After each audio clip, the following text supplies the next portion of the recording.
Now let's bring in Tony Gosling, historian and investigative journalist, joining us from Bristol. Mr. Gosling, welcome to the program. What does the sheer scale of casualties, more than 1,400 people dead and more than 4,000 others injured while seeking food, reveal about the true purpose behind GHF?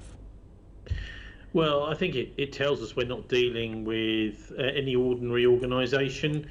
We're dealing with evil.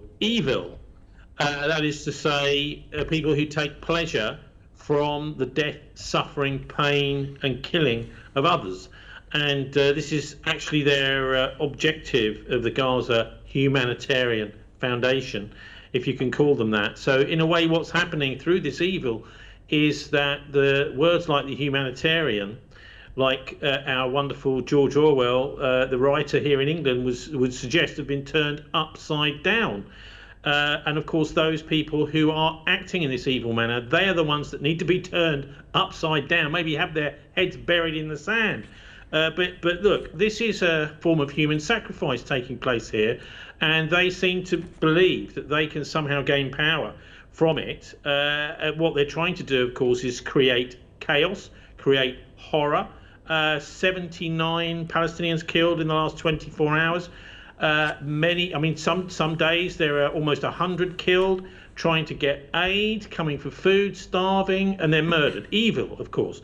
So what's been happening over here in the West, though, is quite interesting in that if roughly between, say, 50 and 100 starving Palestinians are murdered every day trying to get aid, that isn't news anymore. Because, it's been happening day after day after day. Well, it's not really news. And so let's talk about something different, maybe the women's football or something like that.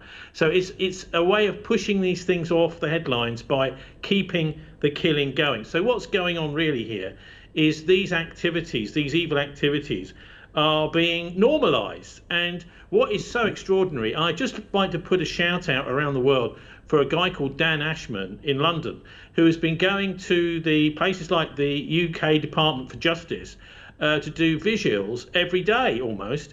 And outside the Department of Justice on his own, he's standing there saying, well, what prosecutions are you doing in there against the war criminals here in Britain who are supporting this genocide?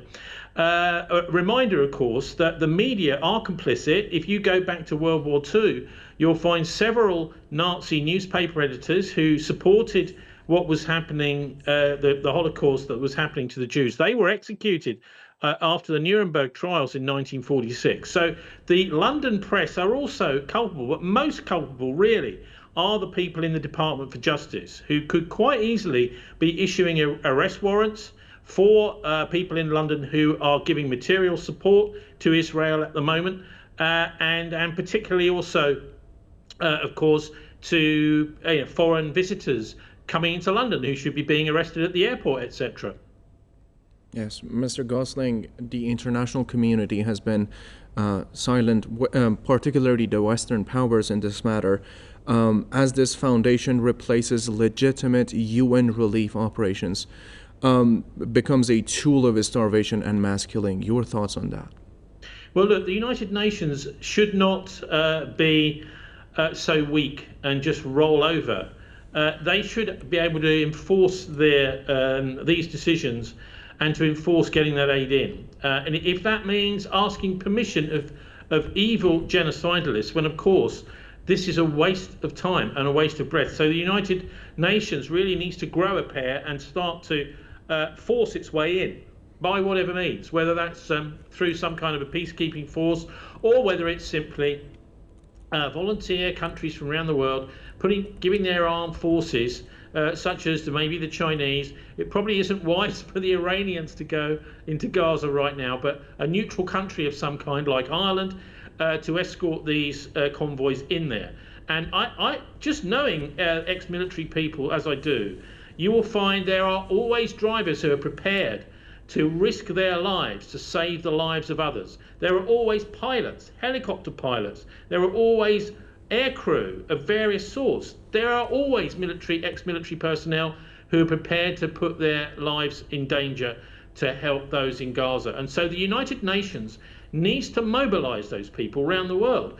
The UN, I'm afraid, has really, it really has fallen over at the time that it's supposed to be. But, everybody's asking, what is the plan? Why? How could Netanyahu be doing this? And I think we all have to understand that what's going on now has been in the pipeline for decades, for many decades, when we've seen all the horrors in the past in Gaza, particularly in the West Bank too, right the way back from 1948, the beginning of the Nakba, the origination of the Israeli state, and before that, right the way through.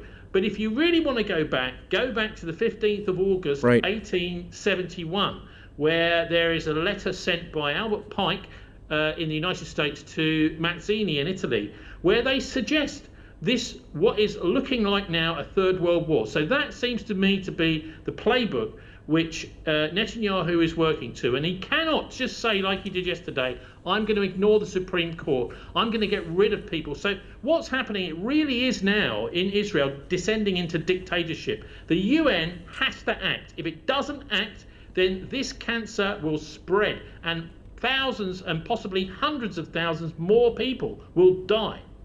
Definitely. Tony Gosling, historian and investigative journalist, joining us from Bristol. Thank you for your time tonight. Thank you. Thanks very much. The